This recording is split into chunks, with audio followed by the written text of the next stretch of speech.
जय श्री कृष्ण। ओम नमो भगवते वासुदेवाय। अथ चतुर्थोऽध्यायः दिव्यज्ञान।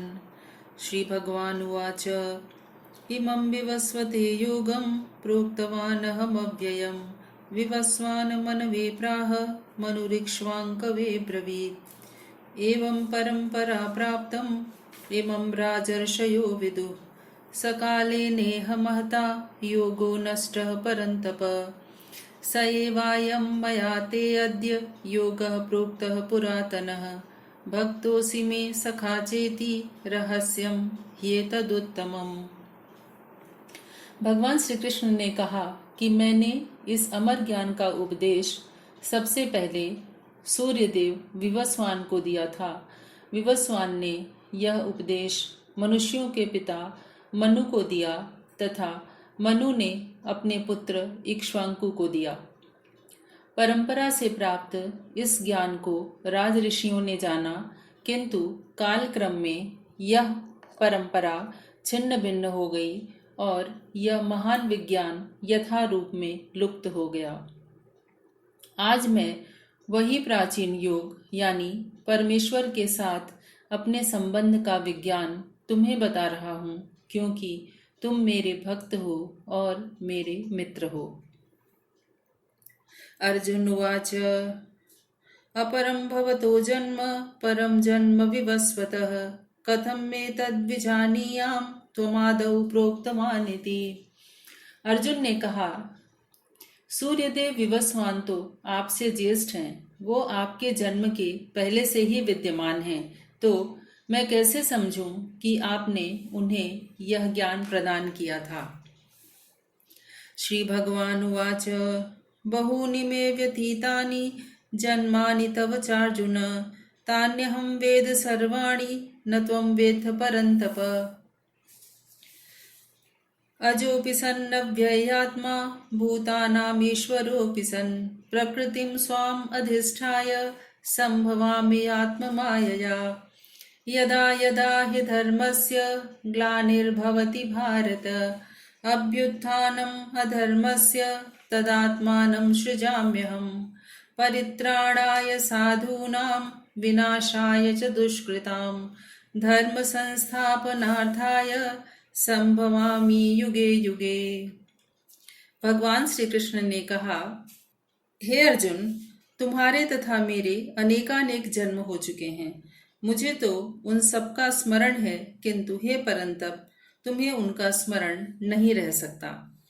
यद्यपि मैं अजन्मा तथा अविनाशी हूँ और यद्यपि मैं समस्त जीवों का स्वामी हूँ, तो भी प्रत्येक युग में मैं अपनी ही प्रकृति का आश्रय लेकर अपने आदि दिव्य रूप में प्रकट होता हूँ। हे भरतवंशी, जब भी धर्म का पतन होता है और अधर्म की प्रधानता होने लगती है, तब तब मैं अवतार धारण करता हूँ, भक्तों का उद्धार करने के लिए तथा दुष्टों का विनाश करने के लिए और धर्म की फिर से स्थापना करने के लिए मैं हर युग में प्रकट होता हूँ। जन्म कर्म च मे दिव्यम एवं यो वेत्ति तत्वतः त्यक्त्वा देहं पुनर्जन्म नैति मामेति सोऽर्जुन। वीतराग भय क्रोधा मन्मया मामुपाश्रिता बहवो ज्ञान तपसा पूता मद्भावम् आगता ये यथा मां प्रपद्यन्ते तांस्तथैव भजाम्यहम् मम वर्तमानुवर्तन्ते मनुष्या पार्थ सर्वशः कांक्षन्तः कर्मणां सिद्धिं यजन्त इह देवताः क्षिप्रं हि मानुषे लोके सिद्धिर्भवति कर्मजा। भगवान ने कहा, हे अर्जुन, जो मेरे जन्म तथा कर्मों की दिव्य प्रकृति को जानता है, वह इस शरीर को छोड़ने पर इस भौतिक संसार में पुनः जन्म नहीं लेता, बल्कि मेरे सनातन धाम को प्राप्त होता है। आसक्ति, भय तथा क्रोध से मुक्त होकर मुझ में पूर्णतया तन्मय होकर और मेरी शरण में आकर बहुत से व्यक्ति भूतकाल में मेरे ज्ञान से पवित्र हो चुके हैं और उन सबों ने मेरे दिव्य धाम को प्राप्त किया है। जिस भाव से लोग मेरी शरण ग्रहण करते हैं उसी के अनुरूप मैं उन्हें फल देता हूँ। हे पार्थ, प्रत्येक व्यक्ति सभी प्रकार से मेरे पथ का अनुगमन करते हैं। इस संसार में मनुष्य अपने कर्मों की सिद्धि चाहते हैं, अतः वे देवताओं की पूजा करते हैं। निस्संदेह इस संसार में मनुष्यों को सकाम कर्म का फल शीघ्र प्राप्त होता है। चातुर्वर्ण्यं मया सृष्टं गुणकर्म विभागशः तस्य कर्तारमपि मां विद्य कर्तारमव्ययम्। न मां कर्माणि लिम्पन्ति न मे कर्मफले स्पृहा इति मां योऽभिजानाति कर्मभिः न स बध्यते। एवं ज्ञात्वा कृतं कर्म पूर्वैरपि मुमुक्षुभिः कुरु कर्मैव तस्मात् त्वं पूर्वैः पूर्वतरं कृतं। किं कर्म किमकर्मेति कवयोऽपि अत्र मोहिताः तत्ते कर्म प्रवक्ष्यामि यद्ज्ञात्वा मोक्ष्यसे शुभात्। भगवान श्री कृष्ण कहते हैं, प्रकृति के तीनों गुणों और उनसे संबद्ध कर्म के अनुसार मैंने मानव समाज के 4 विभाग रचे हैं। यद्यपि मैं इसका सृजन करता हूँ, किंतु तुम ये जान लो कि इतने पर भी मैं अव्यय अकर्ता हूँ। मुझ पर किसी कर्म का प्रभाव नहीं पड़ता, न ही मैं किसी कर्म फल की कामना करता हूँ। जो मेरे संबंध में इस सत्य को जानता है वह भी कर्मों के फल के बंधन में नहीं बनता।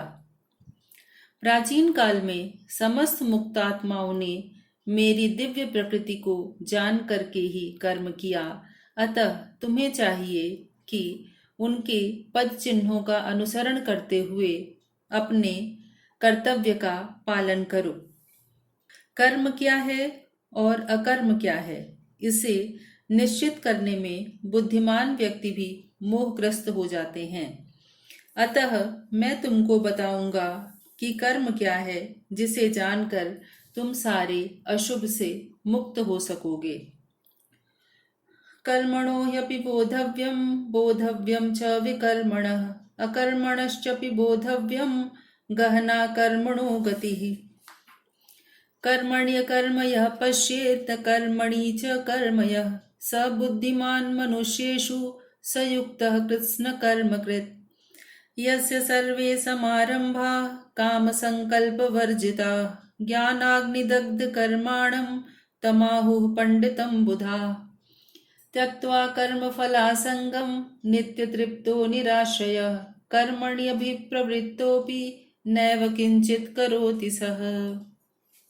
कर्म की बारीकियों को समझना अत्यंत कठिन है, अतः मनुष्य को चाहिए कि वह यह ठीक से जाने कि कर्म क्या है, विकर्म क्या है और अकर्म क्या है। जो मनुष्य कर्म में अकर्म और अकर्म में कर्म देखता है वह सभी मनुष्यों में बुद्धिमान है और सब प्रकार के कर्मों में प्रवृत्त रहकर भी दिव्य स्थिति में रहता है। जिस व्यक्ति का प्रत्येक प्रयास इंद्रिय तृप्ति की कामना से रहित होता है उसे पूर्ण ज्ञानी समझा जाता है। उसे ही साधु पुरुष ऐसा कर्ता कहते हैं जिसने पूर्ण ज्ञान की अग्नि से कर्म फलों को भस्मसात कर दिया है। अपने कर्म फलों की सारी आसक्ति को त्याग कर सदैव संतुष्ट तथा स्वतंत्र रहकर वह सभी प्रकार के कार्यों में व्यस्त रहकर भी कोई सकाम कर्म नहीं करता। निराशीर्यच्चित्तात्मा त्यक्त सर्व परिग्रह शारीरं केवलं कर्म कुर्वन्नाप्नोति किल्बिषम्। यदृच्छालाभ संतुष्टो द्वन्द्वातीतो विमत्सरः समसिद्धावसिद्धौ च कृत्वापि न निबध्यते। गतसंगस्य मुक्तस्य ज्ञानावस्थितचेतसः यज्ञायाचरतः कर्म समग्रं प्रविलीयते। ब्रह्मार्पणं ब्रह्महवि ब्रह्माग्नौ ब्रह्मणाहुतं ब्रह्मैव तेन गन्तव्यं ब्रह्म कर्म समाधिना। ऐसा ज्ञानी पुरुष पूर्ण रूप से संयमित मन तथा बुद्धि से कार्य करता है, अपनी संपत्ति के सारे स्वामित्व को त्याग देता है और केवल शरीर निर्वाह के लिए कर्म करता है। इस तरह कार्य करता हुआ वह पाप रूपी फलों से प्रभावित नहीं होता है। जो स्वतः होने वाले लाभ से संतुष्ट रहता है, जो द्वंद्व से मुक्त है और ईर्ष्या नहीं करता, जो सफलता तथा असफलता दोनों में स्थिर रहता है, वह कर्म करता हुआ भी कभी बंधता नहीं। जो पुरुष प्रकृति के गुणों के प्रति अनासक्त है और जो दिव्य ज्ञान में पूर्णतया स्थित है, उसके सारे कर्म ब्रह्म में लीन हो जाते हैं। जो व्यक्ति कृष्ण भावनावृत्त में पूर्णतया लीन रहता है, उसे अपने आध्यात्मिक कर्मों के योगदान के कारण अवश्य ही भगवत धाम की प्राप्ति होती है, क्योंकि उसमें हवन आध्यात्मिक होता है और हवि भी आध्यात्मिक होती है। दैवमेवापरे यज्ञं योगिनः पर्युपासते, ब्रह्माग्नौ अपरे यज्ञं यज्ञेनैवोपजुह्वति। श्रोत्रादीनीन्द्रियाण्यन्ये संयमाग्निषु जुह्वति, शब्दादीन् विषयानन्य इन्द्रियाग्निषु जुह्वति। सर्वाणीन्द्रियकर्माणि प्राणकर्माणि चापरे, आत्मसंयमयोगाग्नौ जुह्वति ज्ञानदीपिते। द्रव्ययज्ञास्तपो यज्ञा योगयज्ञास्तथा परे, स्वाध्यायज्ञानयज्ञाश्च यतयः संशितव्रताः। कुछ योगी विभिन्न प्रकार के यज्ञों द्वारा देवताओं की भली भांति पूजा करते हैं और कुछ परब्रह्म रूपी अग्नि में आहुति डालते हैं। इनमें से कुछ श्रवणादि क्रियाओं तथा इंद्रियों को मन की नियंत्रण रूपी अग्नि में स्वाहा कर देते हैं, तो दूसरे लोग इंद्रिय विषयों को इंद्रियों की अग्नि में स्वाहा कर देते हैं। दूसरे जो मन तथा इंद्रियों को वश में करके आत्म साक्षात्कार करना चाहते हैं, संपूर्ण इंद्रियों तथा प्राणवायु के कार्यों को संयमित मन रूपी अग्नि में आहुति कर देते हैं। कठोर व्रत अंगीकार करके कुछ लोग अपनी संपत्ति का त्याग करके, कुछ कठिन तपस्या द्वारा, कुछ अष्टांग योग पद्धति के अभ्यास द्वारा अथवा दिव्य ज्ञान में उन्नति करने के लिए वेदों के अध्ययन द्वारा प्रबुद्ध बनते हैं। अपाने जुह्वति प्राणं प्राणे पानं तथा परे, प्राणापान गतिरुद्ध्वा प्राणायाम परायणा, अपरे नियताहारा प्राणान् प्राणेषु जुह्वति।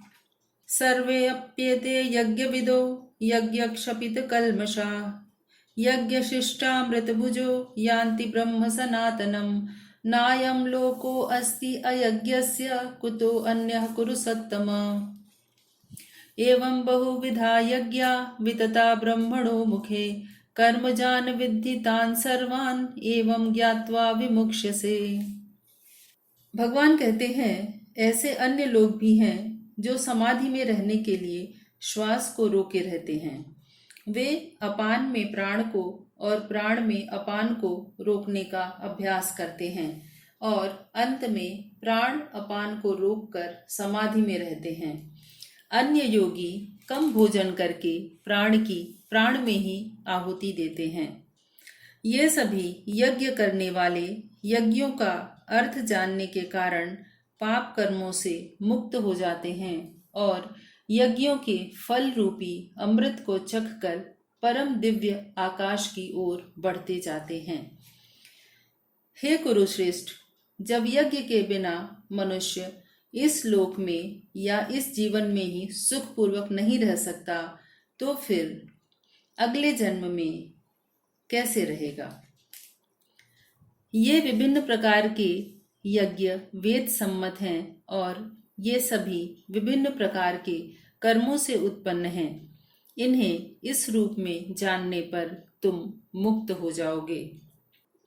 श्रेयान् द्रव्यमयात् यज्ञात् ज्ञानयज्ञः परन्तप सर्वं कर्माखिलं पार्थ ज्ञाने परिसमाप्यते तद्विद्धि प्रणिपातेन परिप्रश्नेन सेवया उपदेक्ष्यन्ति ते ज्ञानं ज्ञानिनस्तत्त्वदर्शिनः यज्ञात्वा न पुनर्मोहम् एवं यास्यसि पाण्डव येन भूतान्यशेषेण द्रक्ष्यस्यात्मन्यथो मयि अपि चेदसि पापेभ्यः सर्वेभ्यः पापकृत्तमः सर्वं ज्ञानप्लवेनैव वृजिनं सन्तरिष्यसि।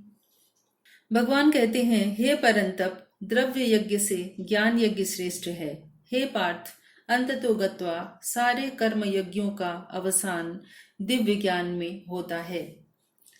इसलिए तुम गुरु के पास जाकर सत्य को जानने का प्रयास करो, उनसे विनम्र होकर जिज्ञासा करो और उनकी सेवा करो। स्वरूप सिद्ध व्यक्ति तुम्हें ज्ञान प्रदान कर सकते हैं क्योंकि उन्होंने सत्य का दर्शन किया है। स्वरूप सिद्ध व्यक्ति से वास्तविक ज्ञान प्राप्त कर चुकने के बाद तुम पुनः कभी ऐसे मोह को प्राप्त नहीं होगे, क्योंकि इस ज्ञान के द्वारा तुम देख सकोगे कि सभी जीव परमात्मा के अंश स्वरूप हैं, अर्थात वे सब मेरे हैं। यदि तुम्हें समस्त पापियों से भी अधिक पापी समझा जाए तो भी तुम दिव्य ज्ञान रूपी नाव में स्थित होकर दुख सागर को पार करने में समर्थ होगे। यथैधांसि संविद्धो अग्नि भस्मसात् कुरुते अर्जुन ज्ञानाग्नि सर्वकर्माणि भस्मसात् कुरुते तथा न हि ज्ञानेन सदृशं पवित्रम् इह विद्यते तत्स्वयं योग संसिद्धः कालेनात्मनि विन्दति श्रद्धावान् लभते ज्ञानं तत्परः संयतेन्द्रियः ज्ञानं लब्ध्वा परां शान्तिम् अचिरेणाधिगच्छति अज्ञश्च अश्रद्धानश्च संशयात्मा विनश्यति नायं लोकोऽस्ति न परो न सुखं संशयात्मनः। जिस प्रकार से जलती हुई अग्नि ईंधन को भस्म कर देती है, उसी तरह हे अर्जुन, ज्ञान रूपी अग्नि भौतिक कर्मों के समस्त फलों को जला डालती है। इस संसार में दिव्य ज्ञान के समान कुछ भी उदात्त तथा शुद्ध नहीं है। ऐसा ज्ञान समस्त योग का परिपक्व फल है। जो व्यक्ति भक्ति में सिद्ध हो जाता है, वह यथा समय अपने अंतर में इस ज्ञान का आस्वादन करता है। जो श्रद्धालु दिव्य ज्ञान में समर्पित हैं और जिन्होंने इंद्रियों को वश में कर लिया है, वे इस ज्ञान को प्राप्त करने के अधिकारी हैं और इसे प्राप्त करते ही वे तुरंत आध्यात्मिक शांति को प्राप्त होते हैं। किंतु जो अज्ञानी तथा श्रद्धा विहीन व्यक्ति शास्त्रों में संदेह करते हैं, वे भगवत भावनामृत नहीं प्राप्त कर पाते, बल्कि नीचे गिर जाते हैं। संशयात्मा के लिए न तो इस लोक में न ही परलोक में कोई सुख है। योग संन्यस्त कर्माणं ज्ञान संचिन्न संशयम् आत्मवन्तं न कर्माणि निबध्नन्ति धनंजय तस्मात् ज्ञान संभूतं हृत्सं ज्ञानासिनात्मनः चित्वैनं संशयं योगम अतिष्ठोतिष्ठ भारत। भगवान श्री कृष्ण कहते हैं, जो व्यक्ति अपने कर्म फलों का परित्याग करते हुए भक्ति करता है और जिसके संशय दिव्य ज्ञान द्वारा विनष्ट हो चुके होते हैं, वही वास्तव में आत्मपरायण है। हे धनंजय, वह कर्मों के बंधन से नहीं बंधता। इसलिए तुम्हारे हृदय में अज्ञान के कारण जो संशय उठे हैं, उन्हें ज्ञान रूपी शस्त्र से काट डालो। हे भारत, तुम योग से समन्वित होकर खड़े हो और युद्ध करो। इस प्रकार श्रीमद् भगवद गीता का 4th अध्याय संपूर्ण होता है। जय श्री कृष्ण।